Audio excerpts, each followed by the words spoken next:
السلام علیکم۔ میں صوفی محمد مختار احمد مبلغ اسلام پھر ایک مرتبہ قرآن کی ایک چھوٹی سی آیت لے کر آپ لوگوں کے سامنے حاضر ہوں۔ اعوذ باللہ من الشیطان الرجیم، بسم اللہ الرحمن الرحیم، الحمد للہ رب العالمین، صدق اللہ العظیم۔ حضرات، یہ قرآن کریم کی سورہ فاتحہ کی سب سے پہلی آیت ہے جس میں اللہ تعالیٰ فرماتا ہے کہ سب تعریف اللہ رب العالمین کے لیے ہے۔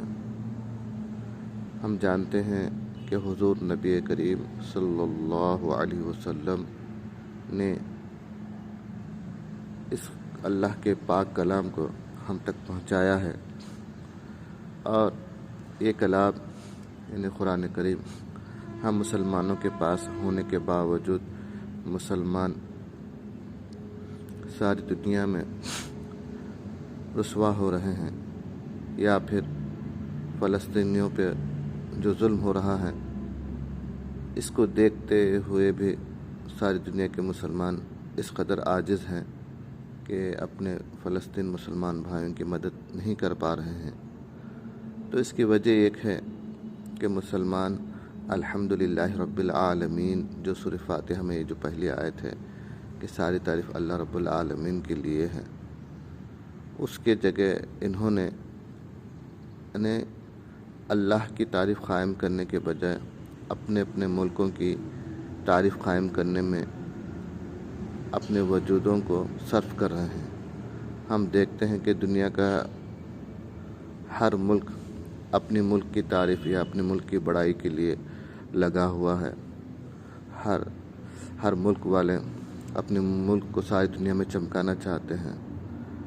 تو مسلمان بھی ان دنیا کے غیر اقوام کو دیکھا دیکھی خود بھی اس کمپٹیشن میں لگ گیا ہے کہ بجائے اللہ کے نام کو چمکانے کے لیے، بجائے اللہ کی تعریف کو ساری دنیا میں پھیلانے کے لیے اپنے ملک کو چمکانے کی فکر میں لگا ہوا ہے، اپنے ملک کی تعریف میں لگا ہوا ہے۔ آپ دیکھیں مسلمانوں کے جو ملک ہیں، خاص طور پر جس طرح کے سعودی عرب ہے، یہ ملک اپنے بجائے اللہ کی تعریف کو ساری دنیا میں عام کرنے کے اپنے ملک کی تعریف کو پھیلا رہا ہے۔ اسی طرح دنیا کے ہر ملک کے مسلمانوں کا حال ہے۔ جب تک مسلمان یہ ملک کا بت اپنے دل و دماغ میں سے نہیں ہٹاتے اور یہ ملک کا جو محبت کا جو نشہ ہے اپنے دل و دماغ میں سے نہیں اتارتے، تو پھر اللہ کی جو مدد ہے صحابہ کرام کے دور میں، وہ مدد کو مسلمان نہیں دیکھ پائیں گے۔ ہم دیکھتے ہیں کہ صحابہ کرام نے دنیا میں کبھی ملک کی تعریف کے لیے ساری دنیا میں جد و جہد نہیں کی، بلکہ صرف اور صرف اللہ کی تعریف کے لیے ساری دنیا میں جد و جہد کی۔ ساری دنیا کے ملکوں سے صرف مقابلہ اس لیے کیا کہ اس ملک کو اپنے ملک کا نام چمکائے یا اپنے ملک کا نام روشن کرے۔ اس لیے صحابہ کرام نے جنگیں نہیں کی، بلکہ اللہ کی تعریف کے لیے جنگیں کی، اللہ کا نام چمکانے کے لیے تعریف کی۔ تو مسلمانوں کی زندگی کا ہر لمحہ اللہ کی تعریف کا قیام کے سوا اور کوئی مقصد نہیں تھا۔ آج مسلمان افسوس کہ کافروں کے نقش قدم پر چلتے ہوئے ملک کی تعریف یا ملک کا نام روشن کرنے کی فکر میں لگے ہوئے ہیں۔ اللہ فرماتا ہے الحمدللہ رب العالمین، سب تعریف اللہ ہی کے لیے ہیں۔ تو ہمیں چاہیے کہ اس مقصد کو مسلمان اپنی زندگی کا نصب العین بنائے، پھر اللہ کی مدد کے دروازے ہمارے لیے کھل جائیں گے۔ اللہ قرآن میں فرماتا وَلَا تَهِنُوا وَلَا تَحْزَنُوا وَأَنْتُمُ الْأَعْلَوْنَ إِن كُنتُم مُؤْمِنِينَ۔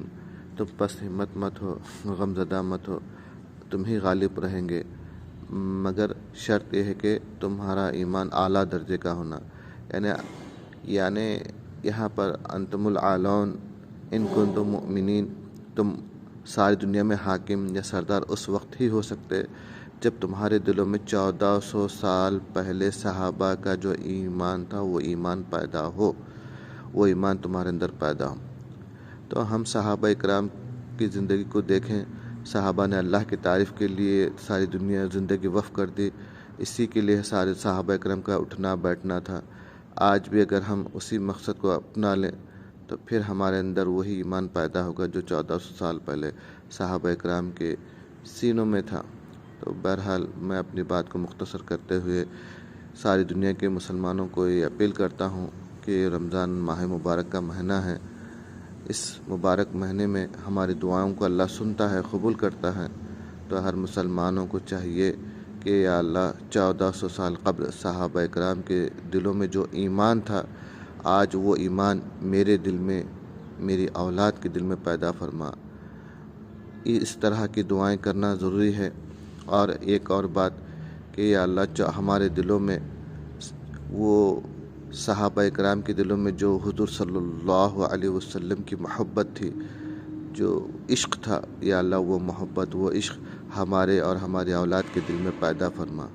تو یہ مختصر سی دعائیں آپ لوگ اس رمضان کے اختتام تک قبول کرانے کی کوشش کیجیے، کیونکہ حضور نبی کریم صلی اللہ علیہ وسلم فرماتے ہیں کہ لا یؤمن احدکم حتی اکون احب الی من والدہ و ولدہ والناس اجمعین۔